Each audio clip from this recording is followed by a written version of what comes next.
Well, at the heart of every single AIBC summit, we do touch on cryptocurrency adoption and how far we've come and progress in that year. Well, this is a discussion that we'll be having now with two very special guests. So joining me now, we have Ernesto Contreras, Head of Business Development at DashPay, and Steve Good, author of Be Left Behind.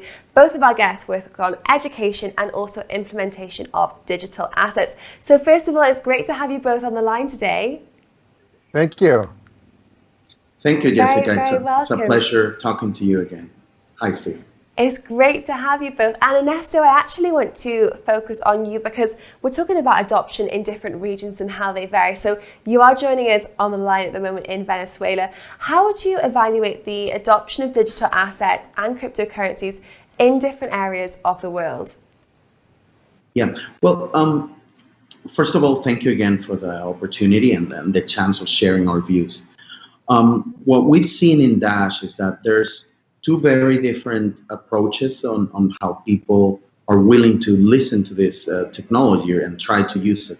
On very developed economies, people see it more as a speculative asset. And people see, how they can make money with it. And you see more trading, you see solutions, you see futures, and you see all these other things happening.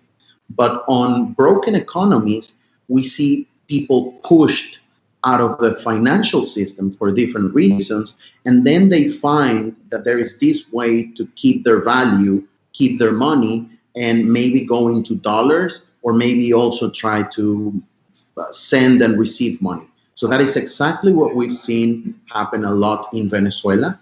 That is one of the reasons why we see a lot of volume on local cryptos, because and local Bitcoin, because people are, getting large amounts of bolivars, which today might be $1,000, but they know that if they keep it in bolivars, it might be half of it tomorrow. So we're seeing a lot of people using crypto as an outlet and as a way of escaping inflation. And that's why we've seen two different approaches of adoption. Stable economies, and we know because of COVID that nothing is stable anymore, but, stable economies that are not broken so much. And the economies that have problems, and that's why we see people willing to try these technologies that are still not very user-friendly and that are still not very easy to use, but that's why we see more push and more willingness to adopt them in countries such as Venezuela. And it makes a very good point that people that are requiring to seek out new alternatives are more tendent to understand a little bit more about crypto. And Steve, you're nodding along there. So what's your thoughts? Do you agree with Ernesto's points? Absolutely. I mean, what's really interesting is you look at what COVID's done to a lot of economies, and then you look at the US and the UK as good examples where they've just been printing money, trillions of dollars. And there's a lot of people on Wall Street that are questioning the wisdom of doing that because it's devaluing the currency. There's no way a currency can just sustain itself. So the level of instability we have because of COVID is going to certainly is going to impact the valuation.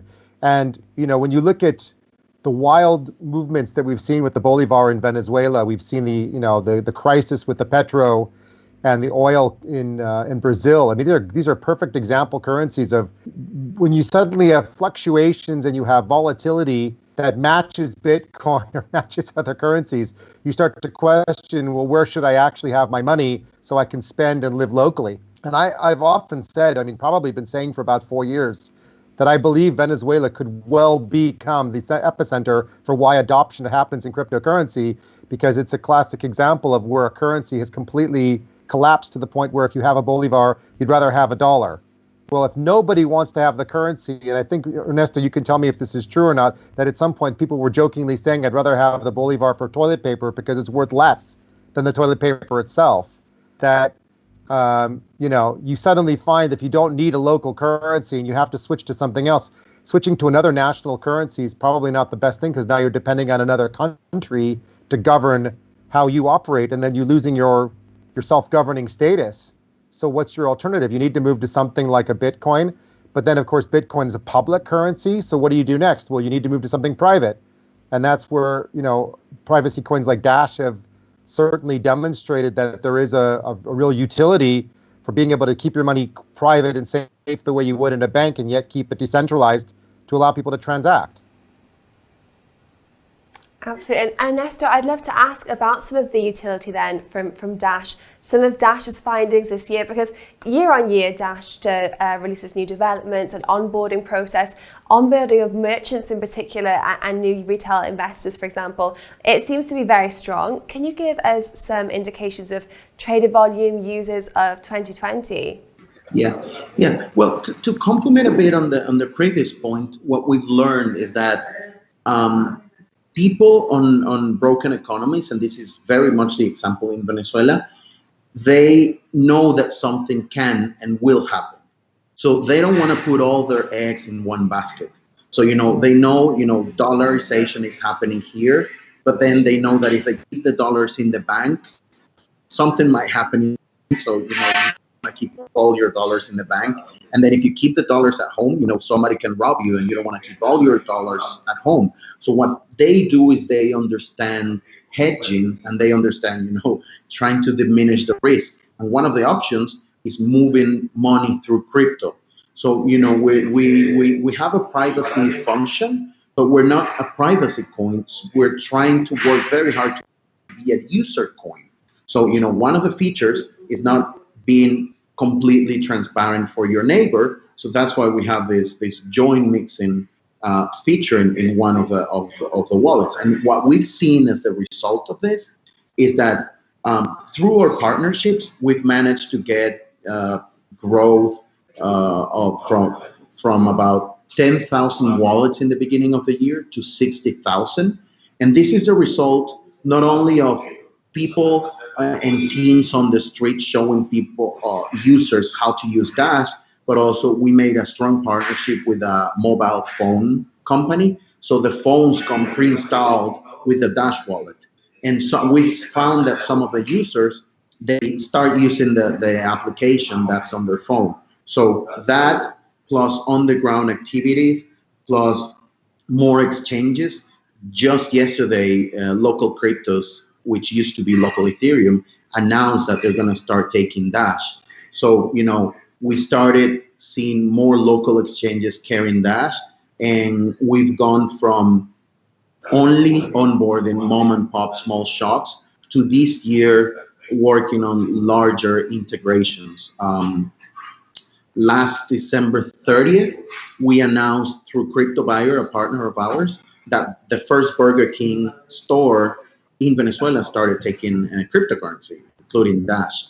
They went well and they added another store.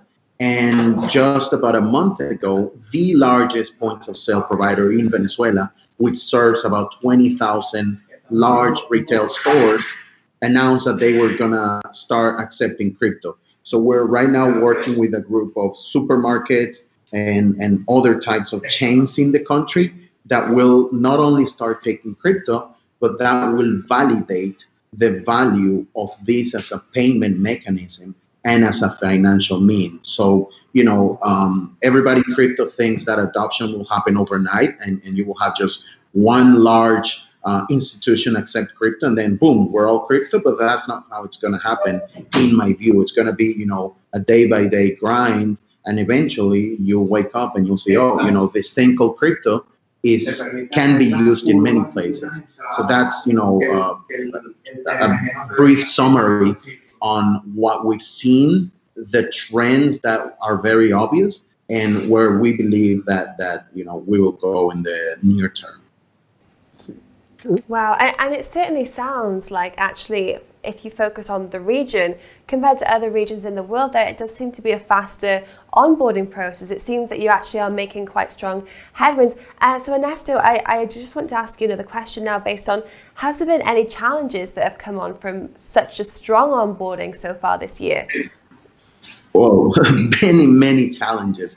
This is the first time this has been done anywhere. So, and to Steve's point, I always say that Venezuela is the leading ground for cryptocurrencies globally. When I say that, a lot of people look at me like I'm crazy and they're very skeptical. And when we show the numbers and we say, there's 1,000 places that take crypto, there's, a few thousand wallets, that's nothing. So that's what I say. Yeah, it's nothing when you compare that to a retail regular store. there's about 100,000 or 300,000 retail stores of different sizes in Venezuela, and only about 1,000 of them in crypto. So that's less than 1%. But when you compare that to the other parts of the crypto world, that's pretty big. Some of the learnings we've had is that, when you onboard smaller shops, mom and pops, they're easier to convince, but they're more difficult to maintain because, mom has the Dash wallet, and if she goes to the bank, then nobody can make payments there. Or, Pop can decide tomorrow that he's not going to deal anymore with volatility, and then they take off Dash as a payment option, and the customer comes, and then they find that, you cannot pay with Dash anymore. So we've iterated and we've learned the good and the not so good things of integrating Dash. And, it's an ongoing process. That's why, we went from having more than 2,000 stores to half of it, because we curated the amount of places and we started doing some quality control with the different teams. There's a team in the western part of Venezuela that they started working in closed ecosystems. So when you go to a few shopping malls in Mérida, is the name of the city, you can pay initially the parking lot because of all these problems that Steve was saying. And then other stores started taking it. So we learned also that closed ecosystems are good for growing adoption. And, now we're working hard to make it easier for people to receive Dash. And that is what I believe is the next stage of adoption. You have a bunch of places that take it, and now just make it easier for people to receive or acquire Dash. And let's see what we learn over the next 6 or 12 months. And you've said some really key phrases that sending and receiving cryptocurrency is the first step in really understanding. So Steve, I'd like to go to you now, because you did release the book, Be Left Behind, on cryptocurrencies. What were some of the key education points that you felt were really imperative to include in the book? Wow, it's a great talk. I tell you what, it was a 2-year job trying to figure out exactly what to say and not say. The goal of the book when we wrote it was to make it as easy as possible for a newbie of any age to be able to read and understand the basics. So what we tried to do was tried to create an environment where we could explain, what is the basics of a wallet, what's a blockchain, what's a cryptocurrency, what's the difference between, a coin versus a dollar, so people understand terminology. And just going through that was actually quite challenging to try to explain it in layman's terms. And then as we progressed through the book, some of the important things we realized is that, and as Ernesto pointed out, the idea of, whether or not you can trust your bank or whether or not you can trust your money at your home are critical factors that leads to how do I keep my coin safe, which is actually one of the chapters. So we actually spend a whole chapter talking about that and talking about how you keep yourself safe and secure. And then things like how do you identify scammers or spammers? How do you identify phishing scams? So, these are all really basic things, but people have gotten a little bit too comfortable with basic banking because banking is centralized. So you kind of trust that the bank will take care of things for you and they have their security systems in place. But that it's your responsibility. We realized how important it was to flush those points out and make sure people understand what precautions need to be taken.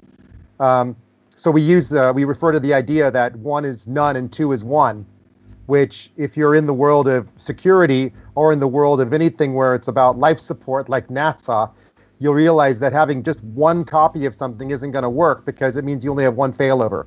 So the reason why there's always 2 backup systems on a NASA satellite or space shuttle is because if the first one goes down and the backup goes down, you still have the second backup.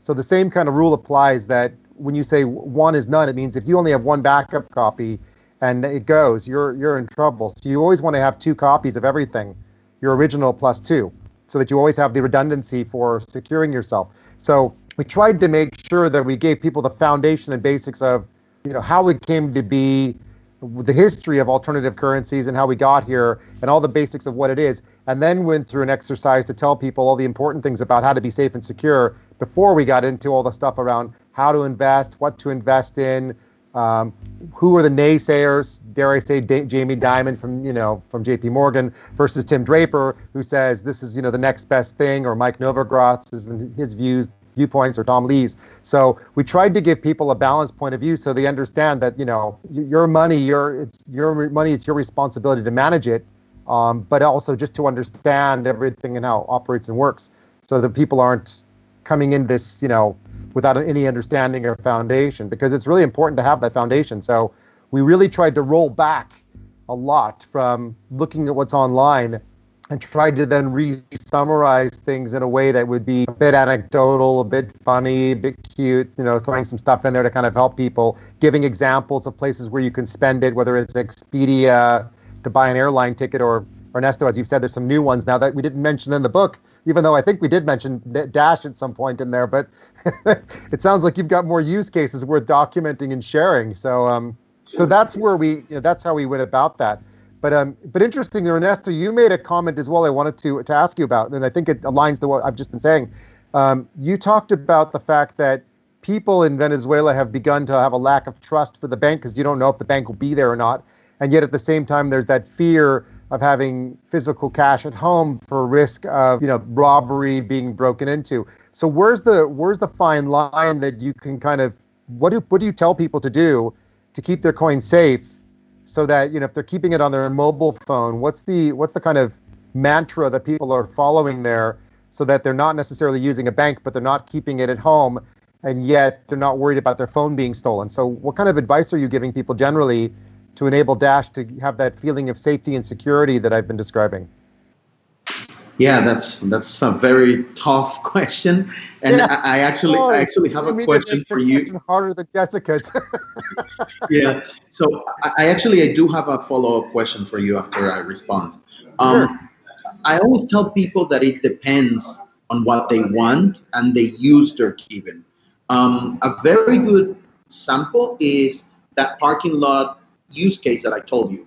The parking lot costed about $50, but people had to wait in line for 40 minutes because the systems were not working. The credit cards were being declined, the lights would go off and on, and then the system would slow down. So in that case, that Dash Mall and parking team, what they did is they got an improved point of sale system, and they started selling people the $50 amount. So they said, hey, this is a new payment method.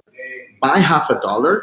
If it doesn't work, you're not going to lose your life savings. And then what they saw is that people, first time, they would not believe it, but there would be a crazy one that said, oh, I'll do it. And then that guy would buy. And then because on that parking lot, you could only pay with a points of sale in one exit. So even though the mall had 6 exits, you had to make a long queue and wait. But after these guys bought Dash, they could pay at any of the other 5 exits. So when they saw that, and then the next time the guy came and said, you know what, give me for 2 parking lots. So the next time the guy would come back again and see that it worked.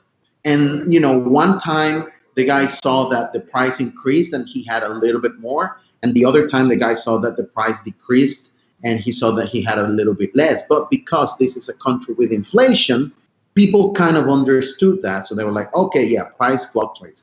So the response to you is, it all depends on the use case of the person.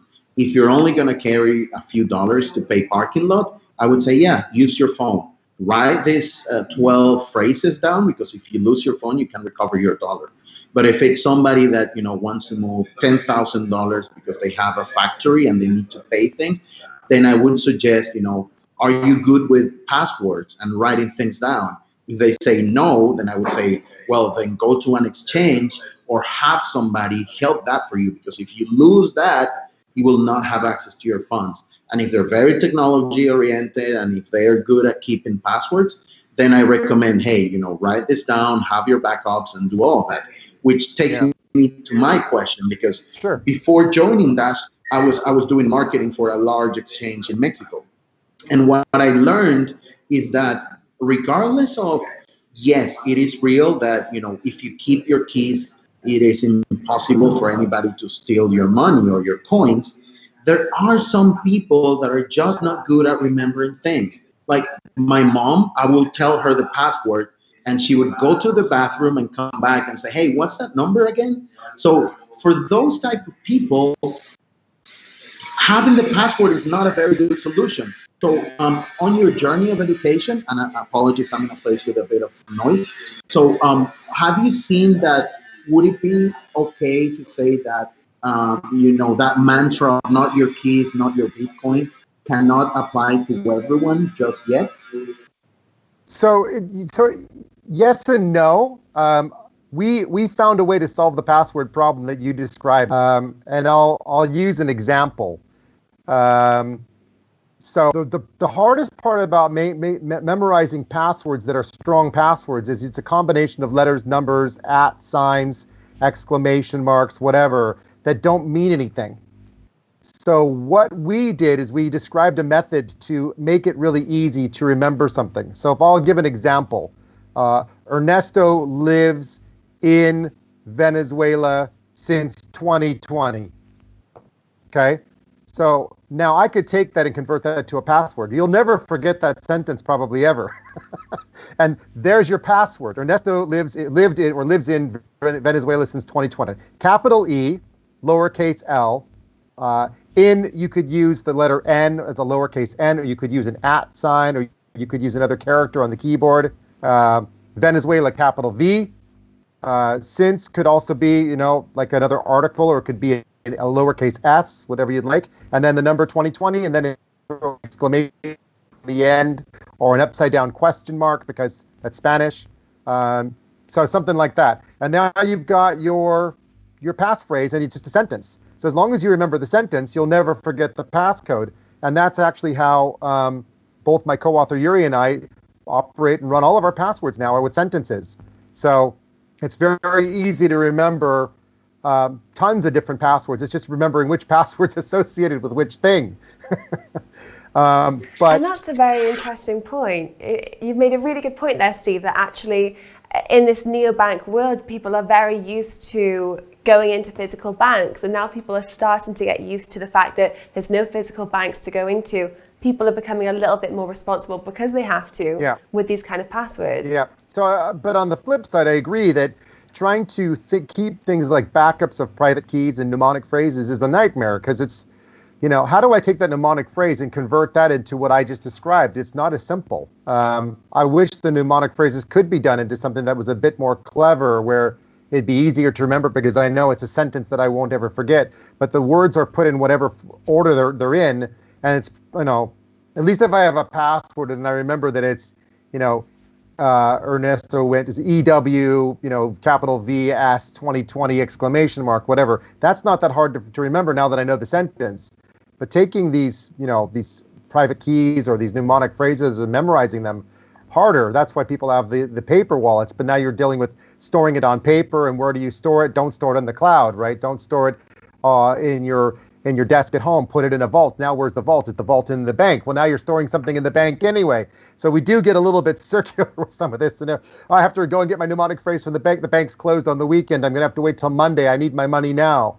So, we do get into some of these circular problems, but those problems are always there, because if you lose your phone and you lose access to your banking, you still lose access to your banking. That problem, there's always going to be something like that goes on. So, but one other thing I wanted to comment on, Ernesto, that you commented on, which I thought was really, really interesting, and I don't think I'd ever heard it quite put the way you did, was the idea of micropayment versus macro payment, or macro savings. So, most people don't describe I need 50 cents to go pay for parking versus I'm going to have $10,000 to run a business. And I think that absolutely is brilliant, because what it does is it divides us in terms of thinking about how important is it to have the backups and the safety and the security of it versus not. And if it's only micro payments, it doesn't really matter. It's only when you have significant money and you're running a business, or you're putting your savings in there, that it matters. And that's where you start to think about, do I need to have 10 different accounts to store the funds, so that I don't actually have to worry about if one of the accounts gets broken or stolen or lost. I don't worry. So it's an interesting point, because it does actually help us to segment our users in a better way in terms of how do we help secure them. And it's something I'd never thought of before, but it's a really good point. Yeah, definitely. That's something that we've seen. And the interesting part is that it serves as an onboarding tool, because, you use those 50 cents to pay for the first time, and then you see, oh, well, this actually works. This is money. And you know what? I went to this a bookstore and they also take it, but I only have 50 cents. So how can I buy now $5 of it? And then, you start asking more and using more. And then you see, and what's really funny there is that then people discover other cryptos because we're promoting Dash and we put Dash in front of them. And then they're saying, well, Bitcoin is available on this other website that my neighbors use that is called Local Bitcoin. How can I use that one? And then, they start getting into the rabbit hole the other way around. Instead of first going for, I'm going to put my life savings on it, they go, well, first it helped me to solve something. And then I learned that I can use it for other types of finances, which is something that I think can help a lot because when people come to cryptocurrencies as a way of getting rich or as a way of making lots of money, many times they can get disappointed. But when they come and they see that they can solve a problem that they have with this crypto thing, it's a whole different user experience. And I don't know if you agree with that. Yeah, I mean, I think if there's one thing in the crypto, let's say, universe that we live in that we need to resolve, it's UI. And I've never quite understood why UI or usability has gone backwards, where we have so much technical capability from so many people in the industry who understand it. And yet I feel like we rolled backwards to the 80s with green screens or black and white screens or something. And I don't understand why there's so few apps that are designed to be usable. And I think that's got to be one of the biggest barriers. When we wrote the book, one of our thought processes in writing it was, do we need an app or a partner to work with to drive traffic to each other? Because, we wanted the book to be so easy that even your grandma could, use crypto. That was our kind of our running motto. And we ended up putting a cover of grandma with her grandchildren behind her sitting at a laptop because literally we want grandma to be showing her grandkids how to use it. But what I do find, and I agree with you, is that a lot of the technology is there, and there's always ways technically to make things appear one way, even that they're happening in other, just through usability. And I think by far my biggest frustration in the crypto industry, if this was the ultimate call to action, is sort out the usability and make it so people, like, when they open an app, it's like, oh wow, this is so easy, and I don't have to sit there getting stressed about all these long strings of letters and numbers, because it's there, but it's not like making life scary. I completely agree with you, actually. I think in such a new and emerging space, it still needs to build trust, and I think a difficult onboarding process, because a platform having a very difficult user interface is really off-putting for actually a very large demographic of users. And Ernesto, I'm not sure if you found the same thing. 100%. Thank you. I always compare this to, a car. When you go into your car, you do not know anything necessarily about internal combustion engines. You do not know about thermodynamics. You don't know about many of these other things. And yet you turn this key and you can drive. So when we have that type of UX and usability in crypto, we will get to more users. Actually, Dash is working on something that we call Dash Platform. We touted it as evolution of a few months ago. And the first use case that we're working is on having usernames on the blockchain. So now I will be able to send crypto to Steve on my Dash app and not a long cryptographic address. And everything that needs to be done, security, changing the addresses, and all these things is going to happen on the back end. And then Steve can receive that and send it. Yeah, we always say that it needs to be grandma friendly. So, crypto's so easy, grandma can use it. So then Steve can send it to Jessica, and Jessica to Mary, and Mary can happen to be the grandma. And then Mary can send it back to Ernesto by typing Ernesto on the Dash app. So that is something we believe will drive a lot of easiness into this process, which right now, even with the QR code, is not very friendly for everyone. And that is one of the steps that we feel that needs to be solved. And just like you said, Steve, for me, it's having worked in marketing and business development for all these past 16 years, it's impossible to think that, don't use this crypto unless you run your own node.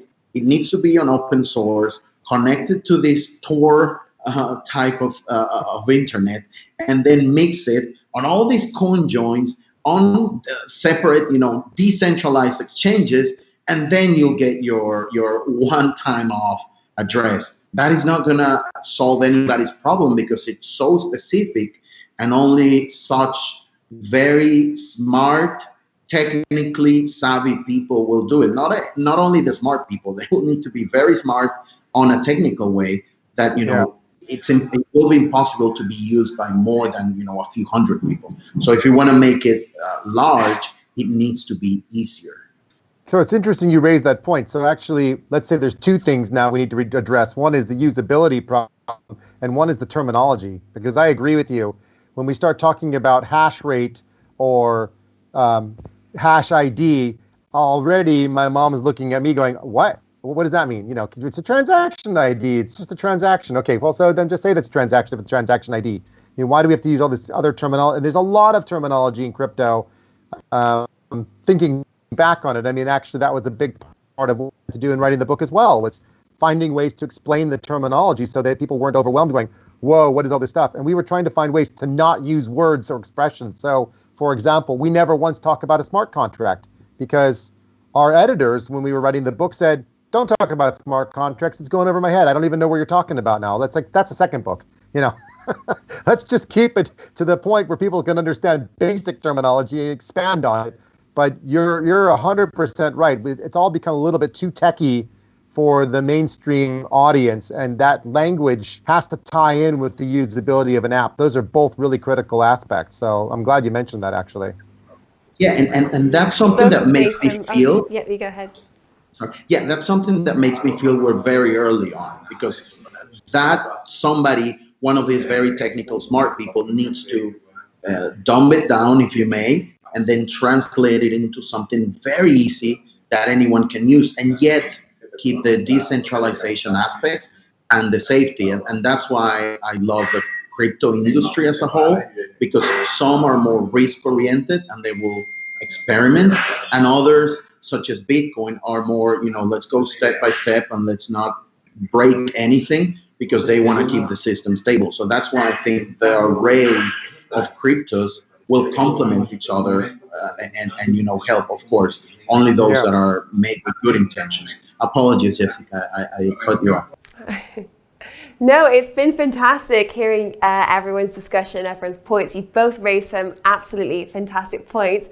So thank you both so much for your time. And I think what's really interesting to see is in a space that does move as quickly as this one, we'll be joined by both of you for our September LatAm conference online, which is digital. So it'll be interesting to see what's happened from now until then and catch up. And hopefully we'll see some developments as well. I'm sure Dash will have some exciting announcements to make until then. And Steve, we'll look forward to catching up with you too. But thank you both so much for your time today. It was a pleasure. Pleasure. Thank you.